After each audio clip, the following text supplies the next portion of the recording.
Hello and welcome again. And my guest today is Deborah Kops, a trailblazer in global business services and governance with decades of experience helping some of the world's biggest organizations rethink how they operate. She's chaired boards, led transformations backed by firms like Goldman Sachs, Warburg Pincus, and now advises enterprises on the future of operating models in the age of AI. So Deborah brings a rare mix of candor, experience, and some provocation, challenging how boards, service providers, and executive teams adapt to an agentic AI world. So welcome, Deborah. Thanks so much for joining us. Really appreciate you taking the time and looking forward to what I'm sure will be a very eventful conversation, shall we say? Spicy, exactly. That's what I like to hear. That's what we try and do here, right? Let's provoke. So I guess in that vein, I think the first thing I wanted to chat to you about was something that we've talked about before, and I think is a really interesting transition in our world today, which is around the nature of functions in organizations. And there's a kind of a vein of thought that says that with AI coming in so heavily into the organizations and having such a meaningful impact across the way we structure our work, that do we even need the old functional construct anymore? I'm curious to hear your thoughts on that and whether you think that's a real viable way in which our approach to organizations could go over the coming years. My definition of a function is an organizational construct that hopefully fosters the getting done of work. But the challenge is that work is changing. If the promise of agentic is really unleashed, the work will be very, very different. So what will change? Work will change. The processes by which we deliver the work will change. And ultimately, the organizational construct will change. We won't need the hierarchies. We won't need the same skills. And I think what I get very grumpy about is the fact that everyone's running around looking at where I can infuse AI into my operations. For the most part, they're looking at productivity. They're not sitting down and looking in the mirror to realize that the operating model will change. And the functional silos we have today in corporations are not going to be relevant anymore. I happen to believe that if agentic's promise is realized, that it won't need the same functional nous we have today. In fact, I just got off a call with a FTSE 100, FTSE 10 company in the UK who's trying to realign their job families away from functional. I think that's a great imperative. The organization is a bit resistant because we tend to stick with what we know. But the work is going to change. The processes by which that work is delivered change, and ultimately the functions have to change. That's interesting that the conversation that you've had about changing job families and moving away from functions is with a FTSE 10 company. You wouldn't have expected that to be the trailblazing aspect of this. You'd expected smaller organizations that, can move more nimbly to be the ones really upsetting and changing the way in which they structure their organization. Well, my focus area is how companies run their global business services. So their corporate functions, if you will, which is really quite funny. Corporate functions and rethinking the function. The advantage of starting to look at global business services as a testing ground for new organizational models is really quite sound, because it is, you can contain the change within one operating unit, and you can start to experiment. And fundamentally, if you look at global business services, what is their job? It's really to get work done, to globalize that work, to eliminate friction. And at its highest order, it's really not functionally specific. So I think it's a great place to experiment, to prove that the concepts, new organizational concepts, new skills, new capabilities are not only viable, but necessary.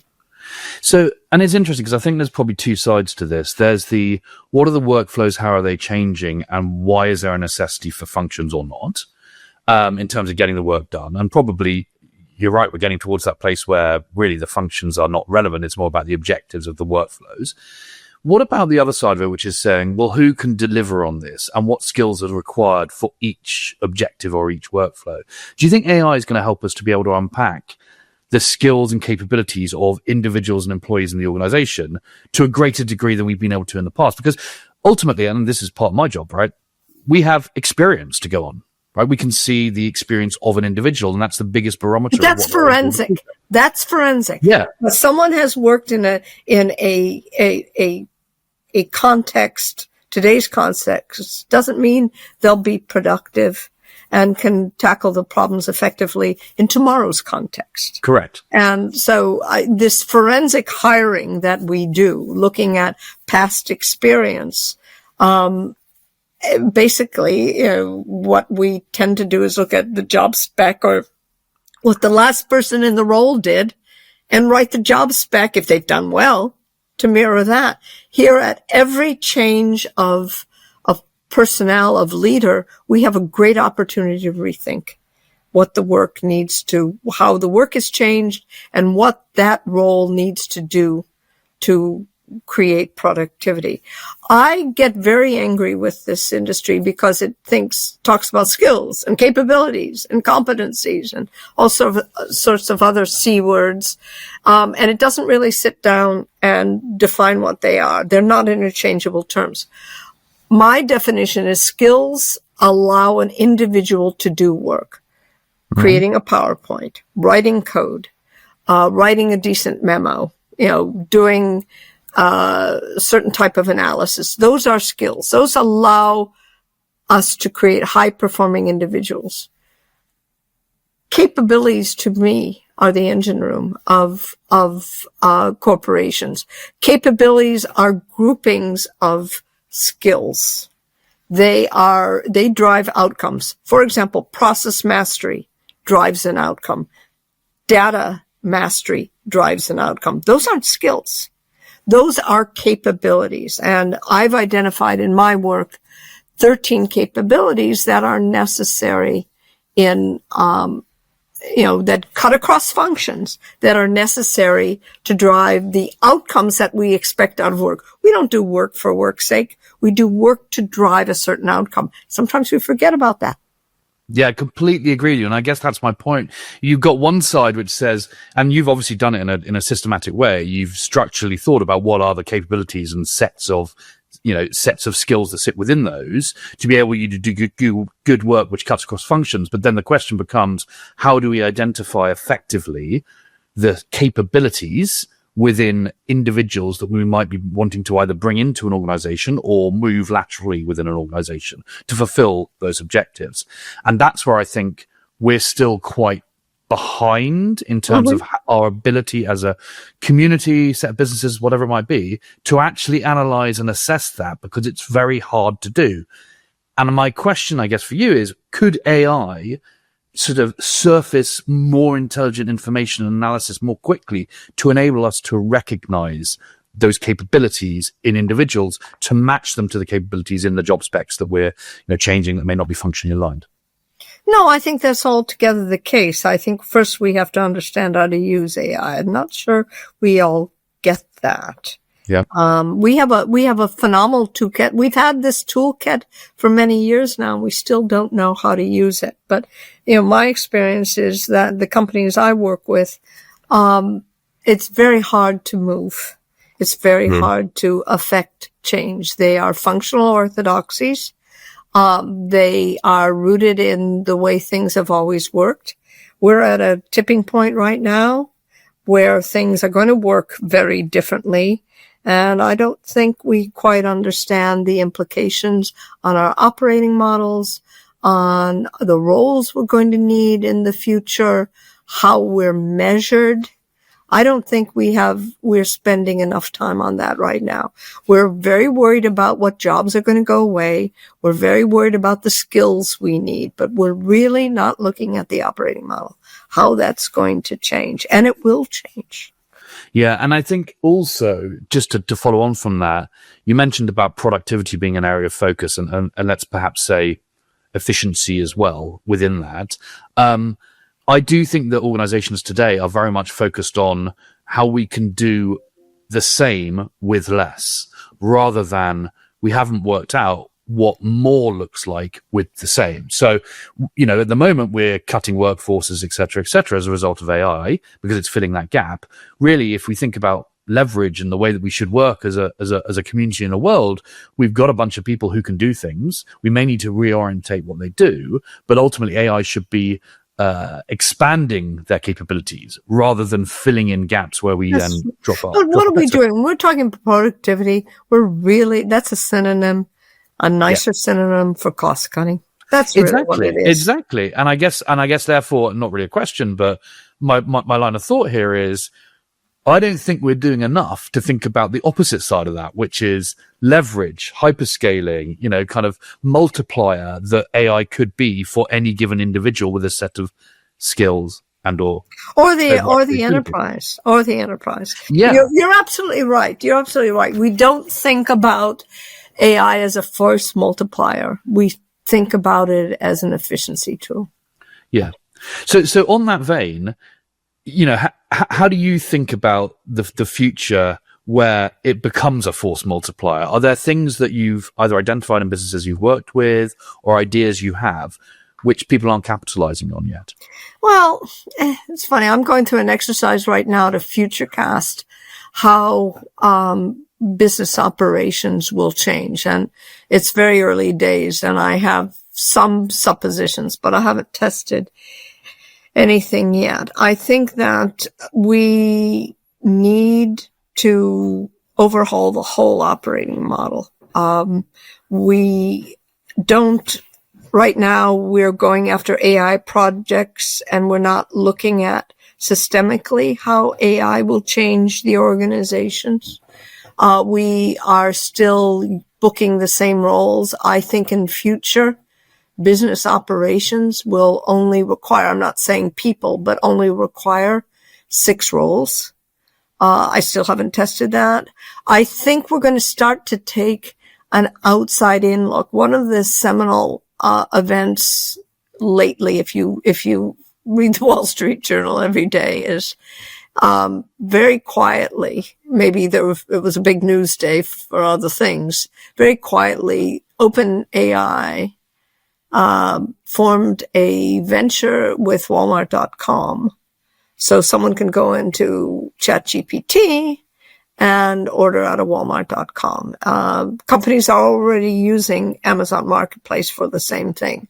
I see a future where we fundamentally operate business operations as a platform, as a network, and that we can start to go outside. I mean, what I think about is right now, look at most corporations. What do? They have a deal with American Express or Kayak or somebody, and Kayak becomes a middleman and pulls up flights. It goes into the GDSs of Sabre and Amadeus. It will buy inventory from British Airways or United or whatever. And we don't need to do that anymore. If you think about it, there's no reason why ChatGPT or some other platform can't reach out. I need a ticket to New York and I need to stay in a hotel and I can't spend more than $500 a night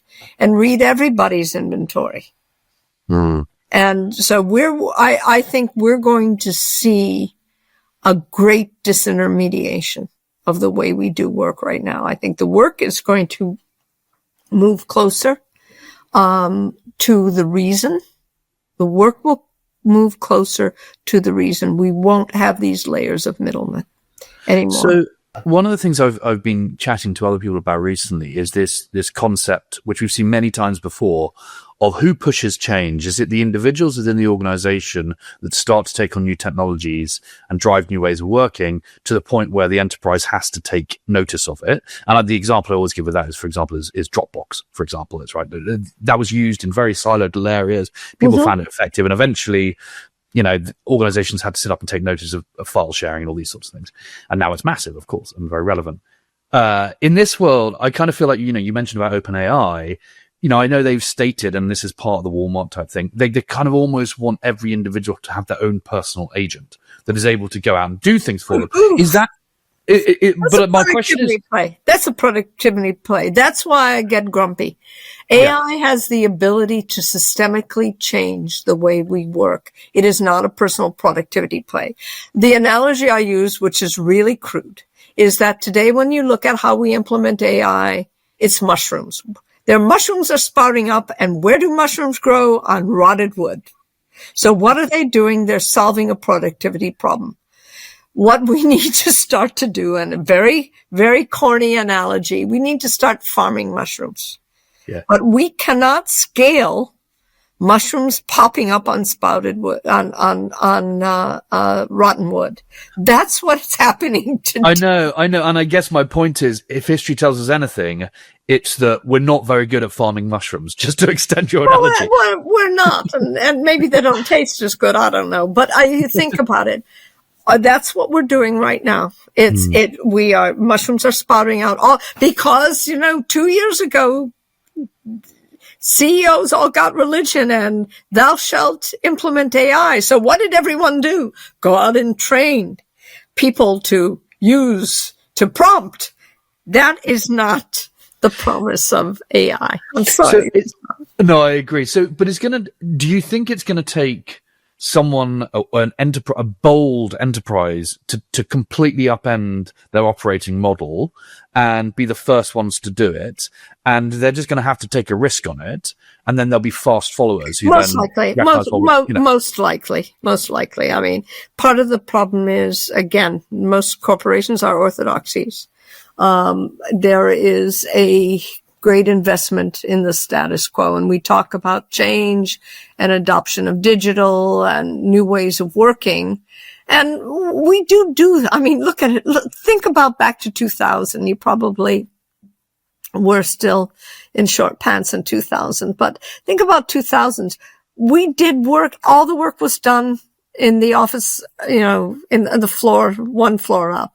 We didn't globalize work. Now, there's not a fear of sending work to India. That's all gone. If you look at our hype cycles, they take till we get profound change in an operating model. It's 15, 20 years before we start to see change. But I think about it this way. We have disruptors who will come in the market and start to move things around. I have no doubt.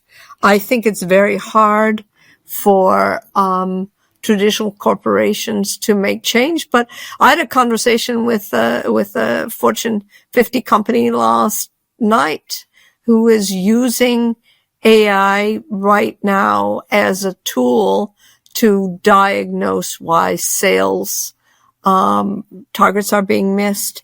And they're starting to look at converging factors, not just, we had 3 salesmen out, but starting to use AI to converge. I think we're going to see these bright shoots, but systemic change, I think, will come from a disruptor enters the market. I really do.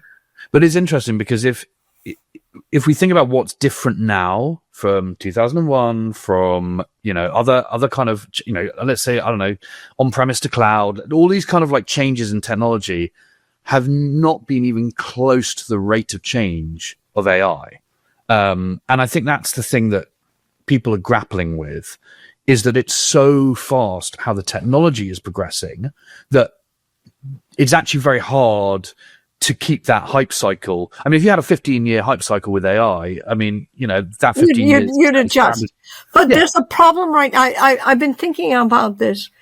There's a lack of trust. In order to implement AI, in order to make any major corporate change, you have to have a certain level of trust capital. I'm exploring this in my own work right now, that to get people to trust, they're going to have to see certain markers. And trust is a precondition to adoption. And we don't do that. One of the things we have is what I call fear of flying. We don't this change is moving so fast. To your point earlier, the change is moving so fast. We're not accustomed to speed. It takes us a while. I don't think we're in aggregate afraid of the changes. Yes, there are going to be job losses, etc. I think we're afraid of the fear, the pace of change. Yeah. And actually, hanging off that, something else I wanted to talk to you about as well was around governance and boards, because I feel like some of that, comfort level or lack of comfort level with AI sits at that governance and board level. And I guess my question for you is, like, is it a question of AI fluency? Is it a question of just a lack of... Look us on boards, okay? What do we do when we assemble boards? We look for people who are pedigreed, who come from pedigreed companies. Mm-hmm. How many boards, you would know this better than I, how many companies' boards are really embraced disruptors? How many, really? Well, no, because by implication, they're people who have been successful in a period of history. In a period of history. It's forensic. Exactly. Yeah. And I guess, so it's an open question, right? It's like, how do we shake that up? How do we change that? And by the way, just a quick kind of sideline to that, I know how many are trying to solve it, which is, let's have an AI representative sitting on our board, which makes no sense for all the reasons we discussed, right? Okay. So they have a subject matter expert, big deal. What they need to look at the board is an ecosystem and an ecosystem of ideas. And I'm not sure that happens. I mean, I've been on boards, and fundamentally what has been my mandate to keep the company out of trouble and grow the footprint. That's what and make sure that the CEO doesn't go off the rails. That's what most of the boards I've been on have been relegated to do. And do you think they, in this new era, should change to be thinking about the strategy of the business more deeply? Or actually, should they stay in their box and just be governing and just be a sounding board? I mean, do you really want your external advisor, your non-execs thinking about the strategy of the business? How often does that really happen? No, but they might think that they are doing that, and thereby slow down the actual process of executing on it for the corporation. Well, that also means that you have to have an executive team who see the board as more than governance. Yeah, I agree. But then that comes to them seeing them as having the capabilities and skills. That's right. Because right now, what do they do? They're assembled for governance and risk. Yeah. So I don't think we're going to solve that one. No, I don't think so. I don't think. Not in my life. Not in my lifetime. But look, so one of the other things I want to talk about, and this is a really interesting area, I know you've done a lot of work here, is around the kind of the more consultative side of the world. So, the major consultancies, management consultancies, systems integrators, etc. They're in a bizarre situation right now where they're trying to unpick the future of their businesses. And they know that they need to leverage AI, but they're also slightly afraid of AI. And it's this delicate balance as to how to work most effectively there and what their future looks like. I haven't seen any clear indication of what they want to do strategically as a group. Have you got any thoughts on? Well, I mean, if you look at companies like OpenAI, Palantir, they're really upending the consulting model. They have toolkits that drive outcomes, and then they wrap consulting around it. If you look at the strat houses and the big four, what do they have? People first and resources first who might bring in a toolkit. So it's chicken and egg and chicken. Part of the problem I see is that, particularly with some, in some cases, companies hire consulting firms not for expertise. They hire them for bodies. They're staff aug. And part of the challenge is that why would you pay that kind of money, $300, $400 an hour for kids as staff aug? But it's convenient. It's, in fact, one of the things I see is that if there was a better way to assemble teams in the marketplace. I'm not talking about interims. There's been an interim market for some time. You bring in someone for a year on a contract, but actually assemble teams who could work together to get work done. I think that would be, a boon to most corporations. But corporations, in my experience, use consultants for a couple of ways. Number one, as an insurance policy, and number two, for staff aug. That means that, to me, particularly on the staff aug side, you do not need the pyramid anymore. You need a diamond. But we don't train that middle to actually create the value that we need to create. They're not taught to make decisions. Decision making is a very rare capability. The ability to weigh different factors and make a measured, rational decision. We don't train people to be problem solvers.